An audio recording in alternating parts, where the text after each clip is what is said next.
আরাআইতাল্লাযী ইউকাযযিবু বিদ্দীন ফাযালিকাল্লাযী ইয়াদুল ইয়াতীম ওয়া লা ইয়াহুদ্দু আলা তুআমিল মিসকিন। দ্বীন ইসলাম তথা বিচারের দ্বীনকে অস্বীকার করেছে যে সে লোকটি সম্পর্কে কি তুমি বিবেচনা করেছো? সে কোন লোকটি? যে লোকটি এতিমকে গলা ধাক্কায় দেয়, মিসকিনদেরকে খেতে দেয় না, পরস্পরকে মিসকিনকে খাবারের ব্যাপারে উৎসাহিত করে না, এতিমকে গলা ধাক্কা দেয়। এই জন্য পরকালকে অস্বীকার করলো, এই জন্য ইসলামকে অস্বীকার করলো, এই জন্য দ্বীনকে অস্বীকার করলো। এরপরে সে নামাজ পড়ুক, রোজা রাখুক, তার নামাজ, রোজা, হজ, যাকাতের গুরুত্ব বহন করবে না। কিয়ামতে যেসব লোক জাহান্নামে যাবে তার মধ্যে দুটি কারণ হবে সবচেয়ে বড়।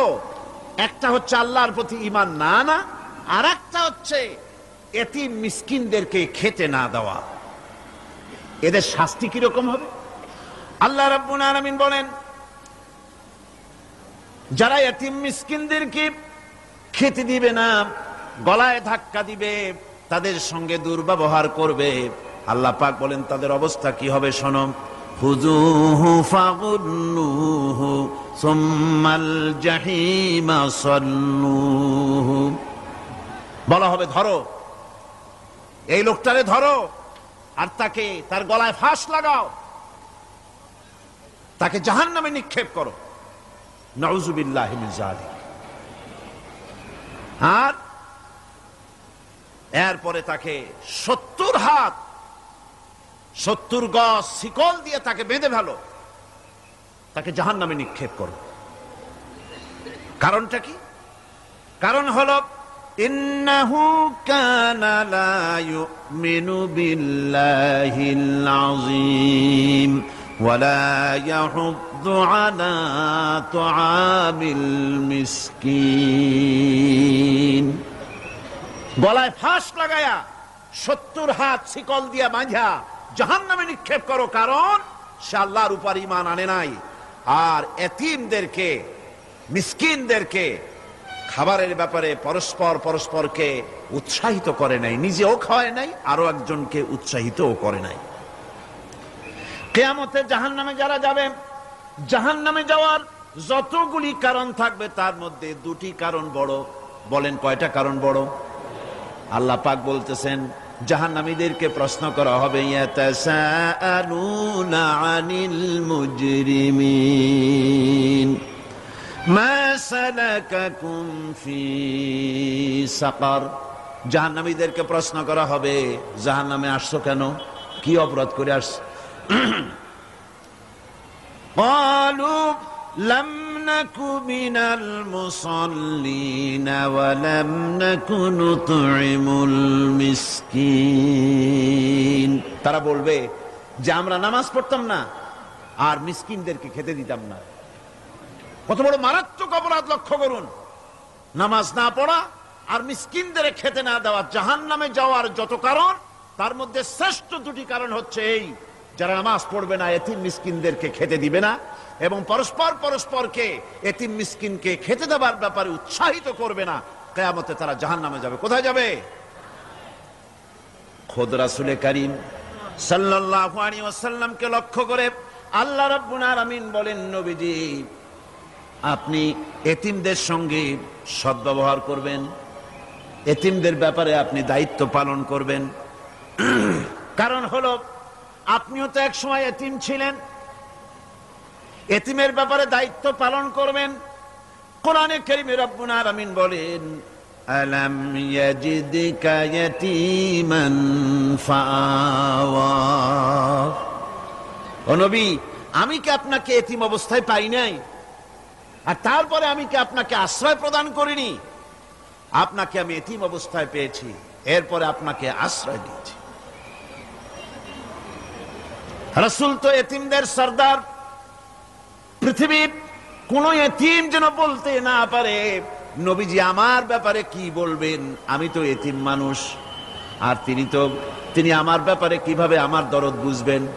নবীজিকে আল্লাহ পাক কেমন এতিম বানালেন, সমস্ত দুনিয়ার এতিমদের সর্দার বানালেন। মায়ের পেটে যখন তিনি ছিলেন 6 মাসের সময় মায়ের পেটে থাকাকালীন বাপের এতিম হয়ে গেলেন। আল্লাহ রাব্বুল আলামিন বলেন, আলাম ইয়াজিদকা ইয়াতীমান ফাআওয়া, এরকম এতিম অবস্থায় পেয়ে আমি কি আপনাকে আশ্রয় দেই নাই? আপনাকে আমি পেয়েছি এতিম অবস্থায়, এরপরে আমি আপনারে আশ্রয় দিলাম।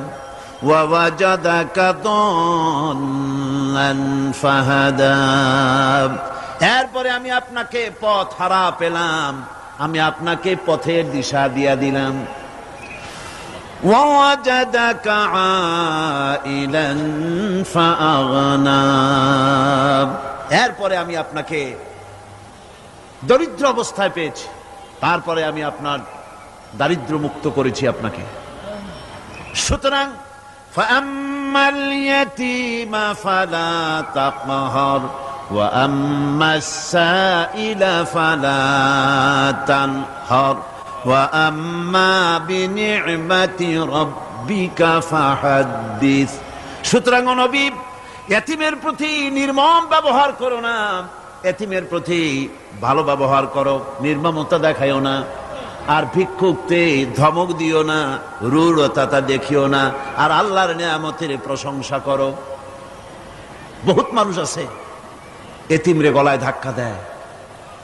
মানুষ যখন ভিক্ষা নিতে আসে, গরিব মানুষ ভিক্ষা চাইতে আসছে, আমি আত্মাহিত জানো, দোয়া কুনুত জানো, বাড়ি যেয়ে কাজ করবা, এই সব আজে বাজে কথা বলিয়া ভিক্ষা দেয় না। সাইলকে ধমক দিতে রাসূল করিম সাল্লাল্লাহু আলাইহি ওয়াসাল্লাম নিষেধ করেছেন, সাইলকে ধমক দিও না। গাড়িতে বসে যাচ্ছেন সাহেব, ট্রাফিক মোড়ে যখন সিগন্যাল জ্বললো, গাড়িগুলি দাঁড়ায় গেল, ফকির এসেছে, হাত নাই পাও নাই, বুড়া মানুষ, একটা পয়সা বার করে না। আবার এই মানুষটি ওই ফকিরকে ধমক দিয়া বার করে দিল। এরপরে এই লোকটি যখন কোন মাজারের কাছে পৌঁছে গেল, 500 টাকার কড়কড়ে নোটটা ফেলে দিল। বলেন টাকা দরকার কার? মরা মানুষের না জিন্দা মানুষের?